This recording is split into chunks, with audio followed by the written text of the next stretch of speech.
저희가 그 나라 걱정으로 넘어왔는데요. 넘어오기 전에 헛소리 댓글 있어 하나 읽고 가면은 그러게요. 오세훈 씨랑 물이 안 맞죠. 상하수도 막혀가지고 서울 물난리 난 거 아직도 기억납니다. 이런 말씀해 주셨어요. 기억이 납니다. 예, 잊혀지기 전에 또 하시면 어떡해요. 잊혀지기라도 하고 해야지. 그런 말씀 드리면서 나라 걱정 넘어가 보도록. 나라 걱정 코너는 정말 진지하게 우리가 좀 더 심층적으로 이 문제들을 좀 짚어보는 이제 그런 코너인데요. 오늘 또 두 분 이제 송파구 의원 또 모신 이유가 송파구에 우리가 함께 걱정해야 될 나라 걱정이 있어서 또 모신 겁니다. 첫 번째 나라 걱정은 청년 안심주택이 아니라 청년 불안주택이 됐다라는 주제를 들고 오셨어요. 이거 어떤 일이죠?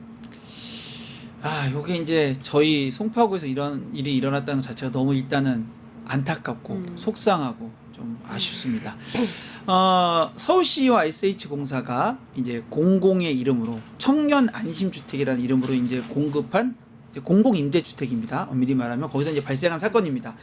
서울시가 청년들 그리고 대학생 신혼부부들에게 좀 저렴한 주택을 공급하겠다라고 해서 시세보다 한 75%에서 85% 되는 사이의 그 가격으로 이제 공급을 하려고 한 거죠.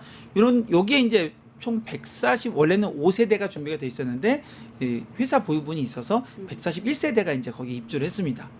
근데 이제 관리하고 운영을 맡은 게 이제 시행사, 공사를 하는 건 시공사, 그리고 돈줄을 맡은 대주단 이렇게 각각의 그 주체들이 있는데 시공사가 시행사로부터 공사비를 다 받지 못했어요. 그리고 더 이상 받을 수 없는 여력이 없다고 판단이 된 거예요. 그 상황에 시공사는 부도 직전에 있어요. 그러다 보니까 본인들이 거기에 강제 경매를 딱 신청을 해버린 겁니다. 사람들은 지금 들어간 거예요? 사람들은 입주를 이미 해 있었죠. 그리고 시간이 꽤 많이 지난 상황에서 거기에 강제 경매를 걸어버린 거죠. 그런 상황에서 가장 중요한 게 뭐냐면 원래 법적으로 의무적으로 가입해야 되는 허그, 보증보험을 들어놨어야 되는데 그것조차도 되어 있지 않아서 입주자들의 보증금 238억 원 정도가 지금 공중에 붕 떠 있는 상태입니다. 238억 원이요? 네. 그러니까 이게 지금 141세대가 들어갔고 네. 이분들이 낸 보증금이 있는데 이게 지금 날아갈 위기에 처해져 있다는 거잖아요. 그렇죠. 그럼 이 피해자분들은 어떤 분들인 거예요, 여기가? 이게 사실은 청년 안심주택이다 보니까 이제 주로 대상자들이 이제 대학생, 취업준비생, 아니면 이제 신혼부부 막 이제 가정을 이제 꾸려서 시작하는 그런 청년 세대가 대부분의 피해자인데요. 사실 이분들도 이 건물에 입주를 할 때 사실은 걱정하셨던 분들이 많더라고요. 간담회를 해보니까. 근데 청년 안심주택이고 또 서울시가 보증한다라고 하니까 그런 부분들을 조금 우려를 조금은 불안 내려놓고 그 말을 믿고 사실 들어가신 건데 지금은 보증금을 돌려받지 못해서 지금 집을 옮길 수도 없고 나가야 되는데 나가지도 못하고 이제 거기 시행사도 시공사도 대주단도 다 책임을 회피하고 있는 상황이에요. 그래서 특히 이제 여기 같은 경우 월세를 상당 부분 낮춰주면 보증금이 이제 3억 이상으로 올라가게 되는 이제 설정이 그렇게 되어 있는데 이제 보증금을 3억 원 이상 이제 다 있는 돈 없는 돈 다 끌어서 한 사례도 있는데 이제 이분들은 이제 퇴거 시점이 다가와도 이사를 갈 수도 없고 왜냐하면 보증금을 바로 받을 수가 없는 상황이니까 그래서 지금 상황이 굉장히 심각한 상황이라고 할 수 있습니다. 아니 저 지금 이해가 안 되는 게 기존에 일어났던 전세 사기 같은 경우는 어떤 개인이나 어떤 사기꾼이 작정하고 이거 전세제도 보니까 이거 빈틈이 있다. 내가 이거 깡통주택 싹 돌려가지고 보증금하고 계속 폭탄 돌리면 유지할 수 있으니까 그렇게 해야지 하면서 일어난 피해자가 많은데 이거는 그러니까 그런 것 때문에 얼마나 사람들이 불안해했어요. 그래서 사실은 이 청년 안심주택의 매력적인 이유가 서울시가 안심하세요. 그쵸. 청년분들을 위해서 정말 저렴한 금액으로 서울시가 주택을 제공해 주겠습니다. 이렇게 말한 거잖아요. 그 말을 듣고 어떤 청년이 의심에 탁 눈초리를 채고 그래도 믿지 못해. 그래도 이런 사람이 어딨어요. 당연히 이제 지자체에 대한 어떤 신뢰와 믿음을 가지고 안전할 거야라는 생각으로 들어갔을 텐데 이런 일이 벌어진다는 게 그럼 이건 단순히 어떻게 보면은 시행사가 돈을 못 받은 시행사 문제나 뭐 이런 건 아닌 것 같은데 누구 문제 때문에 이러는 거예요 지금? 일단은 사실 구조를 만들어 놓은 것 자체가 잘못된 구조인 거죠. 왜냐하면 공공에서 정책을 설계하잖아요. 그러면 정책을 설계한 공공이 가지고 있는 리스크도 분명히 존재하거든요. 그럼 리스크에 대한 대비도 해놔야 되는데 그런 게 일절 없는 겁니다. 어떤 거에 목표를 뒀냐면 그 전에 역세권 청년주택은 월세가 비쌌다. 관리비도 비쌌다. 그러니 이거를 낮춰보자에다가만 초점을 둔 거예요. 그러니까 보증금이 눈처럼 불어나고 월세가 작아지는 게 그냥 아무 문제였고 다 괜찮을 거라고 생각을 한 거죠. 그런데 그럴 수가 없습니다. 우리 상식적으로 생각해 보면 141세대가 있는데 월세를 10만 원 내서 거기를 운영하는 것과 월세를 30만 원 내서 운영하는 것과 어느 쪽이 여유가 있겠어요? 30만 원이죠. 30만 원 여유가 있죠. 30만 원이라는 돈을 낮춰주려고 하는 그 마음은 좋았지만 실험적으로 한 거예요. 충분히 시뮬레이션 되지 않았어요. 중간에 어떤 변수가 발생했습니까? 러시아 우크라이나 전쟁, 우크라이나 러시아 전쟁이 발발하면서 건축에 대한 비용들이 많이 뛰었죠. 그러니까 시공사 입장에서는 일정 부분 더 받고 싶었겠죠. 이해됩니다. 시행사 입장에서는 자기들이 돈을 덜 주고 싶었겠죠. 이해됩니다. 중요한 건 뭐냐면 그렇게 하다가 문제가 발생을 했는데 그럼 공공이 어떻게 개입을 할 거냐, 이 문제를 어떻게 해결할 거냐 해야 되는데 이런 태도인 거예요. 예를 들면 어차피 이거 그 채권 1순위로 청년들 해주기로 대준해서 했으니까 경매가 넘어가도 청년들의 돈은 대부분 지켜질 겁니다. 이렇게 얘기하는 거예요. 말도 안 되는 소리 하고 있네요. 청년들은 지금 계약은 2년 단위잖아요. 그리고 10년 동안 거주를 할 수 있지만 중간에 결혼하는 사람들, 또 뭐 학교 다른 데로 가는 사람들, 직장 문제 때문에 이사 갈 사람들이 있어요. 지금도 청년들이 6월 달에 돈을 받아야 되는 분들이 지금 돈을 못 받아서 이사를 못 가고 있는 상황이에요. 그러면 이런 상황에서 이 청년들이 이 민간과 민간 간의 이해관계나 이들 사이에 그 협의를 통해서 해결되지 않고 있고 이거는 계속 평행선을 달릴 수밖에 없으니, 왜냐하면 돈이 없거든요. 그러면 공공이 개입해서 어떻게 하면 이 문제를 적극적으로 해결할 수 있을까? 반드시 청년들이 6월 달은 이사를 갈 수 있도록 해줘야 되는데 그거를 팔짱을 딱 끼고 있는 거예요. 독촉만 하는 거예요. 야, 너 시행사 빨리빨리 돈 안 줘?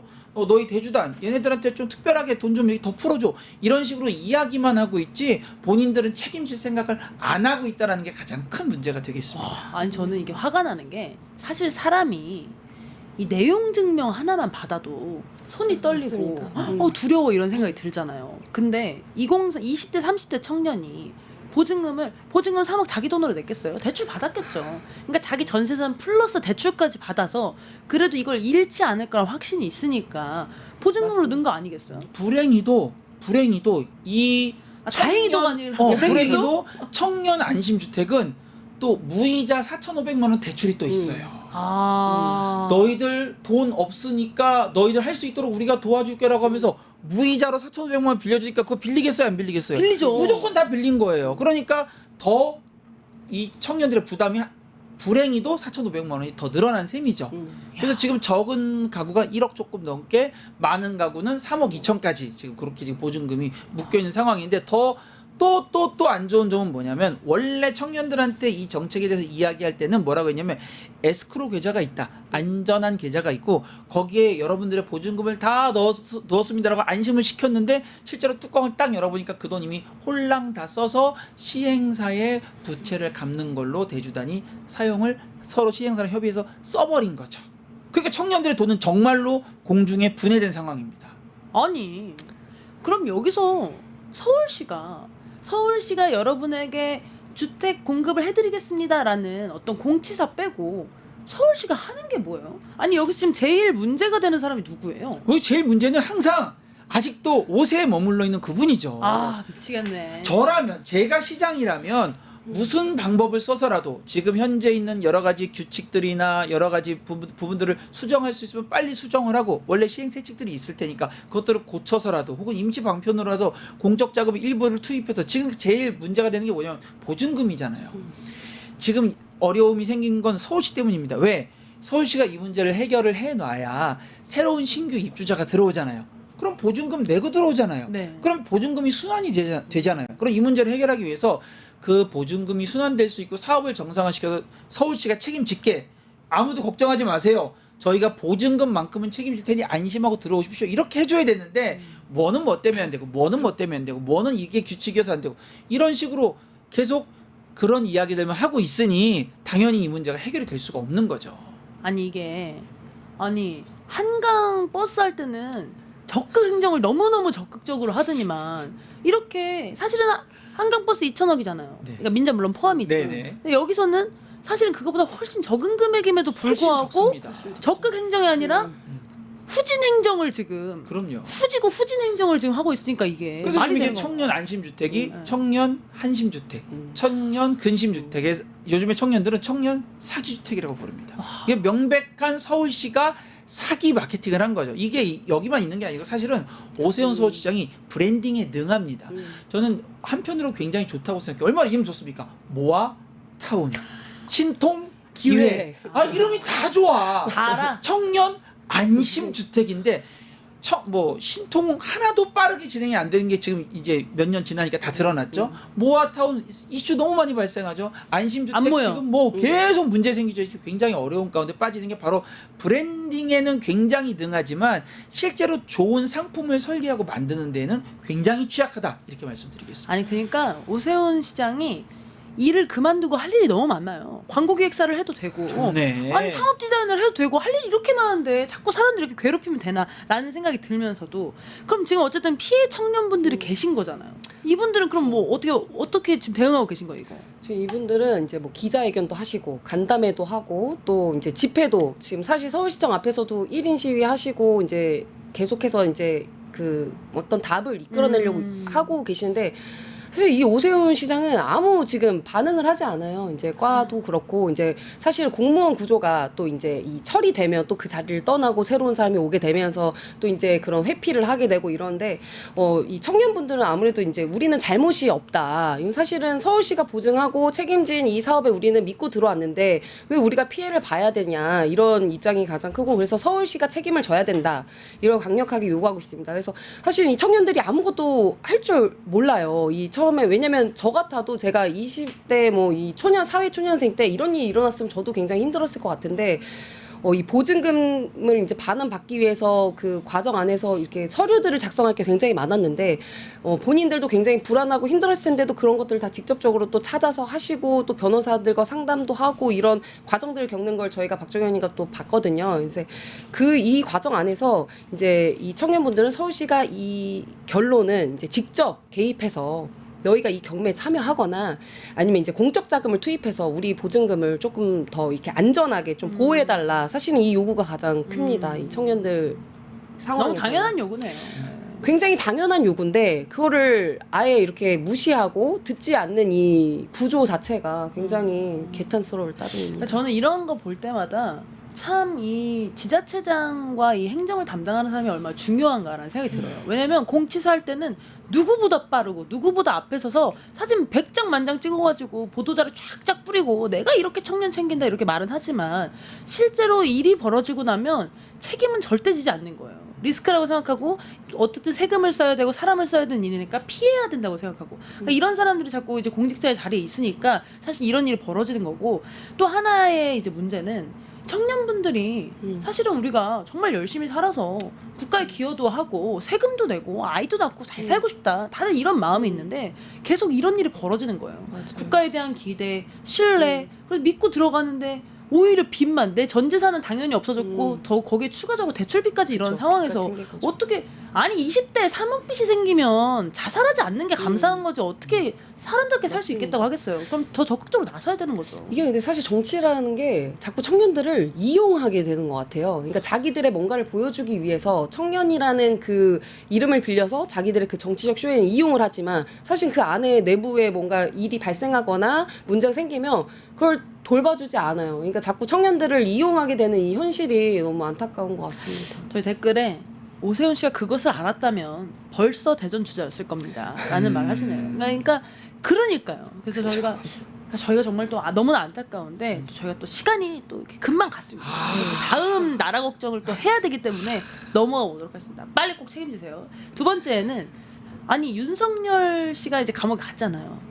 근데 또 작은 윤석열이 또 서울을 돌아다니고 있다고 하고 또 그분이 또 오세훈이를 닮아서 사세훈이와 같은 느낌을 가지고 있다는 분이 있다고 해서 이거 누굽니까?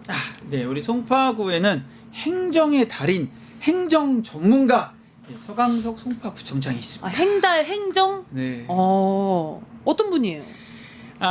이분이 이제 저는 요번에 다시 한번 이분에 대해서 조사를 해보면서 아니 우리 청장님 이렇게 훌륭한 분이어서 다시 한번 감동하고 있습니다. 이분이 이제 서울시립대에서 행정학과 학사 그리고 정책학과 석사 그리고 이제 유학을 갑니다. 그래서 미국 펜실베니아 주립대학에서 이제 행정학으로 석사를 하고 그리고 이제 다시 한국에 와서 서울시립대 행정학 박사까지. 그러니까 공부는 할 만큼 다 하신 분이에요. 이분이 이제 미국에 갔다 오다 보니까 영어를 또 그렇게 사랑합니다. 그래서 잉글리시에 대한 러브가 너무 커요. 그래서 송파에서 새로 확대하는 사업이나 이름을 전부 다 영어로 만드는 그런 신박한 일들을 하고 계십니다. 이분이 이제 MB 시절에서 이제 서울시장 비서실장 딱 라인이 나오죠. 그리고 이제 주택과장, 행정과장 이런 요직을 거치고 오세훈 시장하고도 굉장히 사이가 좋습니다. 30년 넘게 서울시에서 근무를 하고 정치 경력은 전무한데 구청장으로 바로 당선이 되는 그런 분입니다. 그렇죠. 이어서 제가 말할까요? 네. 조금 전에 사실 박 의원님께서 말씀하신 것처럼 우리 서흥석 구청장님은 사실 MB 라인으로 분류가 되는데요. 그러니까 MB, 오세훈, 그리고 국민의힘 주류로 딱 이어지는 딱 정형적인 어떻게 관료 보면 출신 정치인이라고 할 수 있죠. 국힘 안에서 엘리트네요. 엘리트 코스네요. 그렇죠. 어. 어떻게 보면 엘리트. 그러니까 정치에 등용될 기회가 원래는 없는 분인데 그죠. 딱 들어오는 국힘에서의 그 정통 코스입니다. 이 코스가. 네. 그 코스로 사실 전형적인 그 관료 출신으로 딱 된 정치인인데 사실 정치 신인으로 구청장 경선에 올랐어요. 근데 이게 원래 유력했던 경선 후보 1위와 2위가 있었습니다. 그래서 서항석 구청장 3위를 사실 3등을 했는데 그럼에도 이제 정치 신인이라는 그 가점을 받아서 사실 운 좋게 그 관운으로 이긴 케이스예요. 관원이 좋네요. 그렇죠. 그리고 사실 머리도 워낙 좋으셔서 원고 없이 이제 술술 막 이렇게 수치나 이름 이런 것도 읽으시고 또 원고를 들고 이 발언을 하시는 걸 굉장히 싫어하세요. 자기의 그 지식을 좀 뽐내 프라이드가 있으시군요. 그 주고 싶은 그런 게 있으셔서 그리고 사실 또 등단 시인이기도 하고 또 시인이요? 네, 등단 시인이세요.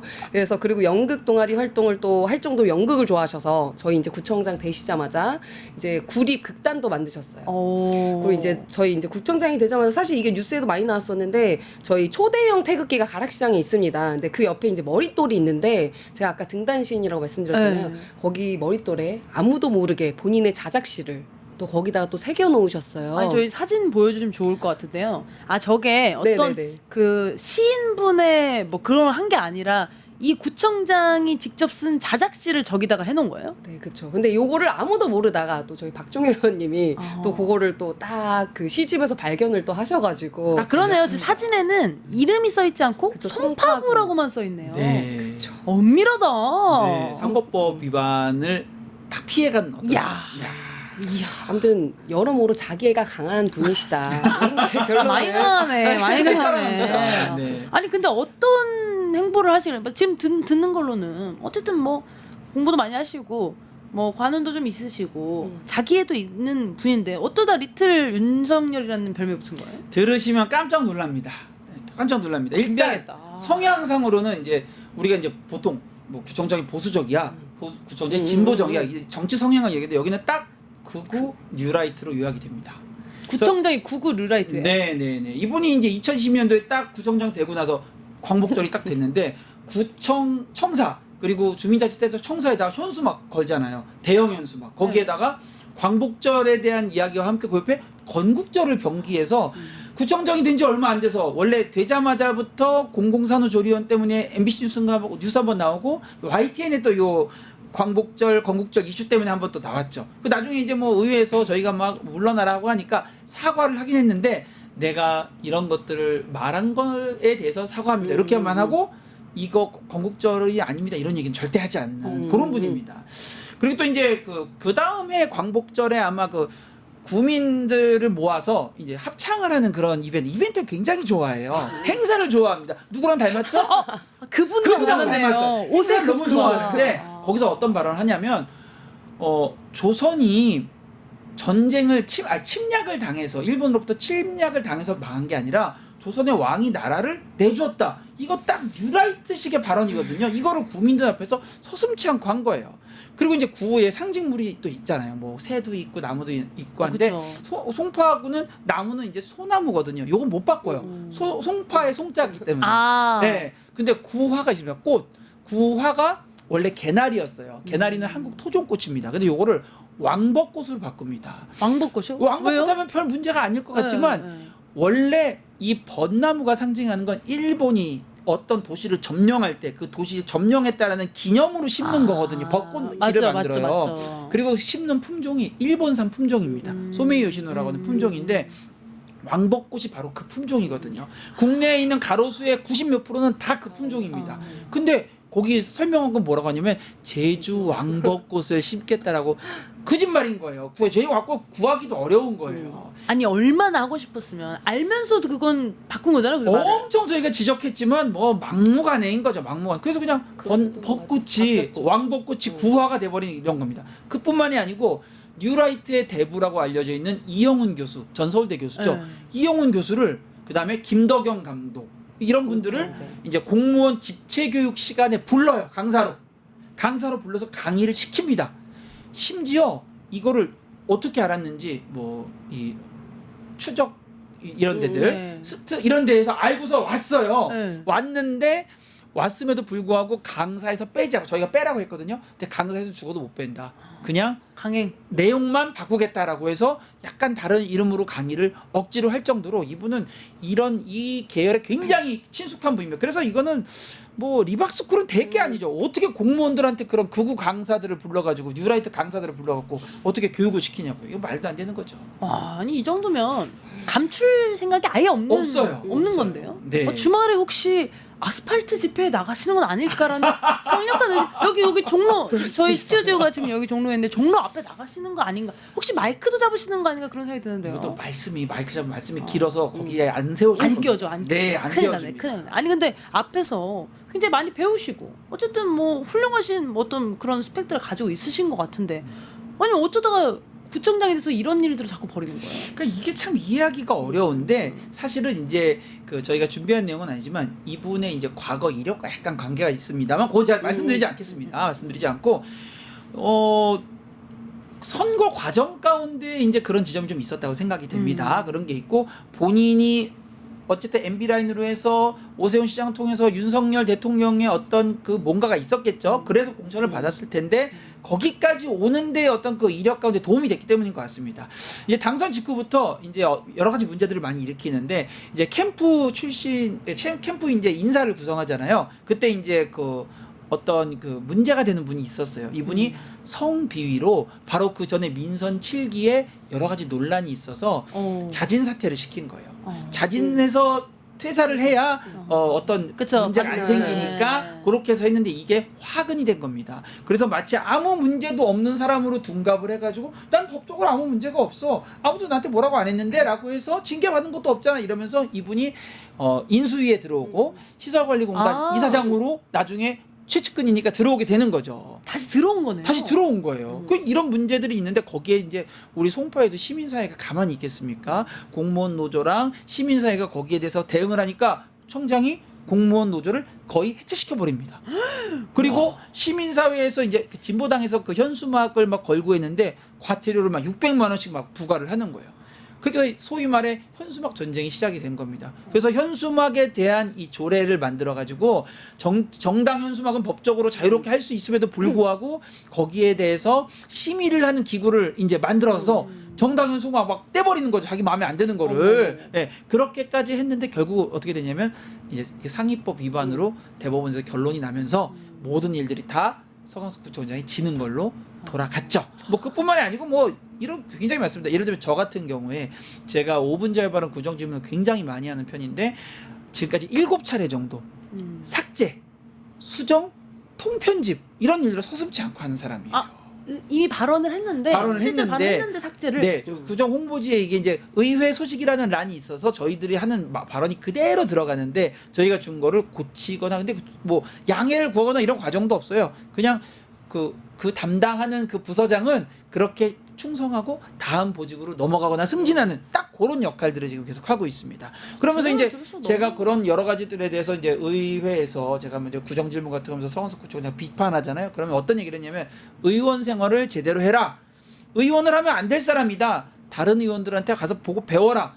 박종현 의원 같은 사람은 내가 본 적이 없다 이러면서 저를 모욕을 주고 거기에 대해서 아직까지도 사과를 하지 않고 있는 그런 굉장히 독특한 분이십니다. 그러니까 지금까지는 그런 네. 의원을 만나본 적이 본 적은 없나 없겠죠. 보네요. 본 적은 그러니까 없죠. 그렇게 의원 생활하는 거 아니다. 필요하면 내 방에 와라. 나한테 적극적으로 예산 말하면 내가 땡겨주겠다. 이런 거를 기대했는데 자꾸 자기의 어떤 이 사실 맞아요. 이 태극기 시 쓴 거 비판하니까 얼마나 얼굴이 낯뜨겁고 그랬어요. 정말 그때 찍혔네 그랬어요. 찍혔어 찍혔네. 그래서 제가 그랬어요. 그분도 정치 초보시라고. 정치 초보잖아요. 우리랑 똑같이 정치 시작한 분이 엄밀히 말하면. 그래서 저는 이런 공무원들한테 이런 얘기를 서슴지 않고 합니다. 그 이제 공무원 노조 게시판에 글이 올라와 있는데 공무원들한테 구의원들하고 쫄지 말고 맞서서 싸워라 이렇게 교육을 시키고 국민의힘에 또 청년 의원 한 분이 또 있어요. 그분한테는 이제 다른 분하고 대화를 나누다가 그분이 무슨 의견 얘기하니까 어른들 말하는데 애가 왜 껴? 이런 식으로 얘기를 해가지고 어머머. 문제가 많이 됐습니다. 아니 근데 진짜 이렇게 너무나 문제가 많은데 저희에게 주어진 시간이 별로 남지 않기 때문에 저 그래도 뭔가 지금 이제 들어보면은 굉장히 문제가 많은 것 같아요. 그래도 이것까지는 지금까지 들은 것까지는 어떤 개인의 인성 문제라든지 개인의 역사관 문제인 것 같은데 그럼 구정에 대한 건 잘하는 거예요? 구정에 대한 부분은 조금 우리 정주리 의원님이 살짝 좀- 정리를 빠르게 해주시면 좋을 것 같아요. 네. 사실은 요 빠르게 하기엔 너무 구정- 많아. 그쵸 많긴 한데 천천히 하자, 여기 천천히. 저희 이제 예산 사실 이 서황석 구청장의 역점 사업들이 있습니다. 이제 사실 처음에는 지금 저희가 이제 구비가 부족하다 이제 세수가 적고 사실은 이 구의 재정이 어렵기 때문에 불효불급 예산을 삭감하고 또 기존 뭐 행사들도 많이 줄이고 이러겠다고 하지만 결국에는 송파대로 명품거리 같은 이제 전시성 대형 사업을 시작하게 됩니다. 이제 대형 본인의 사업, 전시성 본인의 대형 사업? 하나 사업은 남겨야 되지 않겠습니까? 그래서 그 명품대로라는 그 명품거리라는 곳 안에 모든 예산을 다 이제 넣기 시작하는데요. 이제 보면 재정위기라고 하면서 유보율을 지금 최근에는 25%까지 사실은 끌어올리면서 돈을 아끼게 하고 근데 그 아낀 돈으로 정말 아끼냐 그것이 아니라 본인의 이 전시성 사업에 그걸 이제 딱 녹여 들어갈 수 있게 그렇게 하고 있는 상황인데요. 저희 송파구 같은 경우는 이제 사계절 꽃피는 거리 사업이라는 걸 하는데 51억이 들어갑니다. 지금까지. 아니 근데 지금 그냥 시청자 여러분께서 지금 사진 보고 계시겠지만 지금 저기 제가 한번 잠깐 읽어드리면은 사계절 꽃 피는 거리에서 51억 꽃에다 51억 쓰는 네. 거예요. 그러니까 꽃 구경용으로 하루에 460만 원씩 와. 그냥 쓰고 있다고 보면 되고 구청 앞에 또 이제 꽃을 가꾸어 놨어요 저희가. 근데 그게 꽃 가꾸는 데만 4억 인건비 제외하고 그냥 4억. 근데 이분도 약간 오세훈 시장이랑 비슷하네요. 똑같다니까요. 똑같아요. 보여주는 거 좋아하고 네, 맞습니다. 자기 취미를 예산으로 해. 자꾸 맞습니다. 자신의 미감을 예산으로 맞습니다. 표현하고 싶어. 미간을 잘 꾸며요. 그래서 석촌호수에만 해도 지금 200억 가까이 저희가 계산한 걸로만은 거의 200억 가까이 투입을 했습니다. 와. 아니 근데 오세훈 시장보다는 조금 떨어지네요. 명품대로는 조금 이름이 참고로 신통기 이런 거에 비하면 좀 참고 연세가 좀 있으셔서 아, 그래요. 나이가 있으셔서. 이해하셔야 네이밍이 됩니다. 조금 약간 아쉬운 지점이긴 한데요.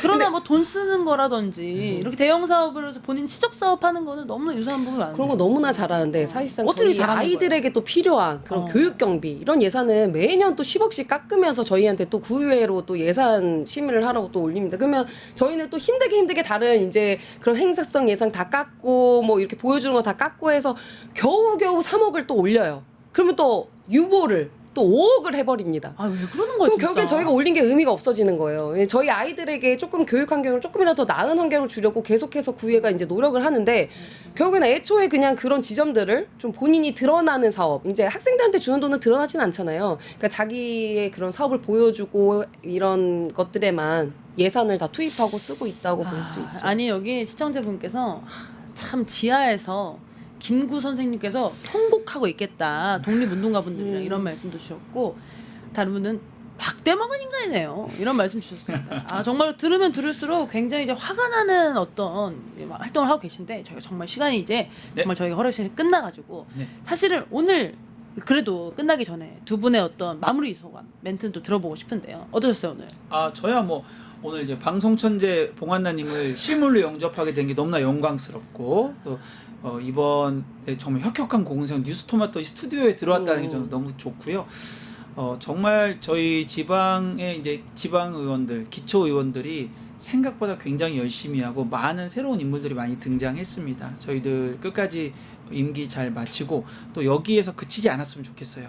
정말로 우리 당원분들 또 우리 주민분들 시민분들 그리고 뭐 중앙에서도 요렇게 능력 있는 의원들이 있다라는 거를 저 말고 다른 분들을 좀 이렇게 주의 깊게 봐주시면 또 좋지 않을까, 그런 분들이 앞으로 또 정치의 흐름을 바꿔나갈 수 있지 않을까라는 생각을 저는 많이 하게 됐습니다. 역시 잘 될 뿐이라 그래서 그런지 멘트가 너무 좋아요. 멘트를 잘하세요. 보이시는구나. 부정현이라는 사람을 기억해 달라고 소설하셨던 적 어떠셨어요 오늘? 네. 저도 사실은 나오기 전에 너무 걱정이 많았는데요. 요즘 것들의 이 나라 걱정에 사실 출연하게 돼서 너무 영광이고요. 너무나 두 분께서 말씀 잘해주시고 진행을 너무 훌륭하게 해주셔서 이분도 될 뿐이네. 안다. 방송을 잘 입문할 수 있지 않았었나라는 생각이 들고요. 사실 말씀하신 대로 저희 청년 구의원들이 사실 일을 굉장히 많이 합니다. 근데 이런 것들이 사실 잘 보여주기가 쉽지 않아요. 그래서 이런 것들을 또 이렇게 보여줄 수 있게 초대해 주셔서 감사드리고 다음에도 언제든지 불러주시면 또 와서 저희가 같이 나라 걱정할 수 있는 시간 만들었으면 좋겠습니다. 너무 감사합니다. 좋습니다. 여러분 청년들 월급 해봤자 사실 뭐 300이잖아요. 예산 하나하나 아까 보셨죠? 40억, 50억, 100억, 2천억. 그러니까 이런 것들을 감시하고 견제하는 이런 의원들이 있다는 점 알아주시면서 저희 요즘 것들의 나라 걱정은 다음 주에 더 좋은 아니죠 내일이죠. 내일 더 좋은 나라 걱정으로 찾아뵙겠습니다. 고생하셨습니다. 고맙습니다.